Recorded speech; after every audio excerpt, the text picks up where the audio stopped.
জয় গুরু সকলকে। আশা করি সকলে ভালো আছেন। পরমদয়াল পরম প্রেমময় শ্রী শ্রী ঠাকুরের রাঙার আতুল চরণে প্রণাম জানিয়ে আমি আজকে একটি শ্রুতি নাটক আপনাদের সামনে তুলে ধরার প্রচেষ্টা চালাচ্ছি। আসলে আমাদের এই পুজোর দিনগুলোতে আমাদের সৎসঙ্গী সস্তনী পরিবাররা কিভাবে কাটায় আর একটা অন্য স্ট্যাটাস মেনে চলা পরিবার কিভাবে কাটায় সেটাই তুলে ধরার চেষ্টা করেছি। ঠাকুরকে ধরলে কতটা পরিবর্তন জীবনে আসে সেটা বোঝানোর জন্যই আমার এই ক্ষুদ্র প্রয়াস।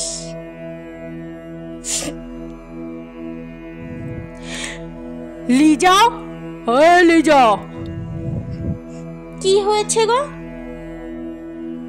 আলমারিতে 50,000 টাকা রেখেছিলাম, এখান থেকে 20,000 টাকা কি হয়েছে? আমি নিয়েছি। নিয়েছি মানে? নিয়েছি। কেন নিয়েছো? তোমাকে তো 40,000 টাকা দিয়েছি।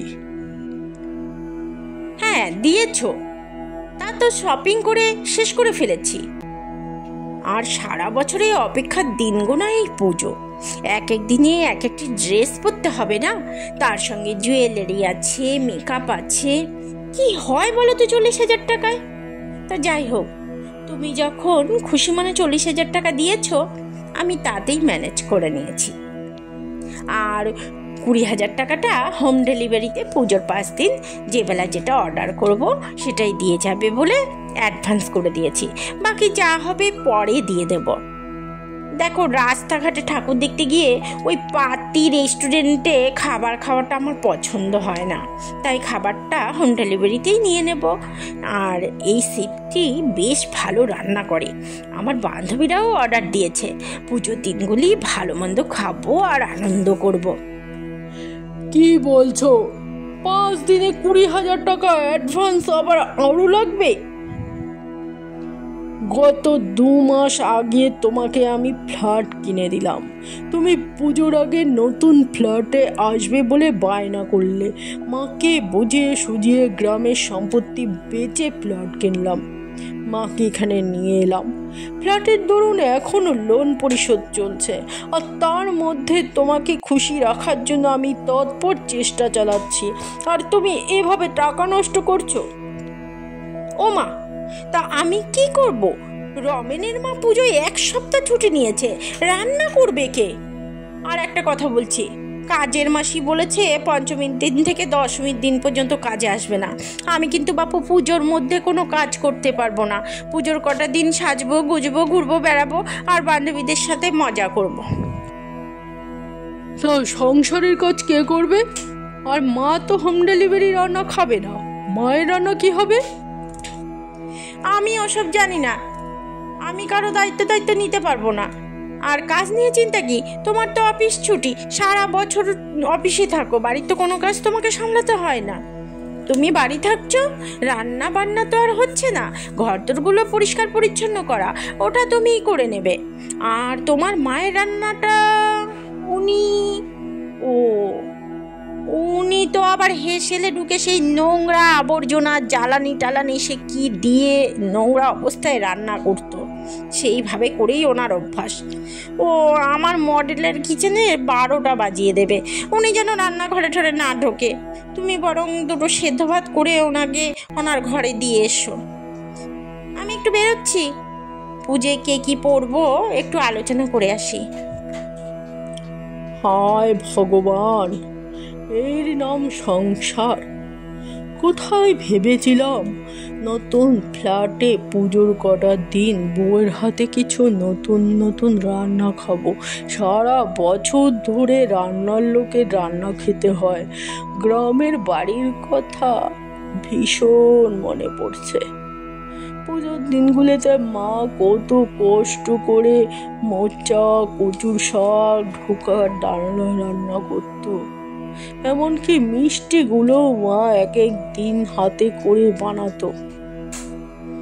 আর মা তো আদব কায়দা বোঝে না, তাই মায়ের হাতে রান্নাও খেতে পারবো না।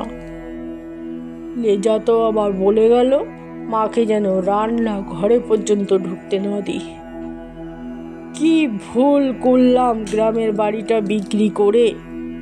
মায়ের হাতের রান্নার স্বাদ যে আমার গন্ধ হয়েই থেকে যাবে। আজ মনে হয় এত বড় লোক না হয়ে যদি বড় মানুষ হতাম তবে বোধহয় ভালো হতো। এই গেল বড়লোকের বড় পরিবার। এবার আসি সৎসঙ্গী সস্তনী পরিবার। এই পিয়া, কি বানাচ্ছ গো? একটু পনিরের রোল করব। পনিরের রোল? বানাও বানাও। এই পুজোর দিনগুলোতে এই অপেক্ষাতেই থাকি তোমার হাতে ভালো ভালো খাবার খাবো। তা তো জানি গো, আমরা সস্তনী যারা তারা তো বাইরের খাবার খায় না। সপ্তাহের একদিন ছুটিতে সেভাবে আর হয়েও ওঠে না। তা তোমাদেরকে পুজোতে কটা দিন বিভিন্ন ধরনের খাবার নিজে হাতে বানিয়ে খাওয়াবো বলে আমিও অপেক্ষায় থাকি। ও মা, কি বানাচ্ছ? পনিরের রোল বানাচ্ছি। ও মা, আমি পনিরের রোল খাবো না। আমাকে ওই যে তুমি বানাও না বেসনের ব্যাটার দিয়ে, ওটা বানিয়ে দাও না। ঠিক আছে, তোকে ওটাই বানিয়ে দেব। মা, আমাকে ওই রোল দিও না। আসলে পেটটা খারাপ হয়েছে, বয়স হয়েছে না। ও মা, পেট তো আপনার দুদিন আগে খারাপ ছিল, এখন তো ভালো আছে। না না, থাক, ওই রোল টোল খেতে মন করছে না। ঠিক আছে, তাহলে বরং আপনাকে একটু বাদাম ভেজে মুড়ি গরম করে দিই, ওটাতেও খেতে আপনি ভীষণ ভালোবাসেন। ওটা তো খেতে ভালোবাসি, দেবা, তোমার আবার কষ্ট হয়ে যাবে মা। ও মা, ও আরে এমন কি কষ্ট, বরং আপনি কিছু না খেলে আমার কষ্ট হবে।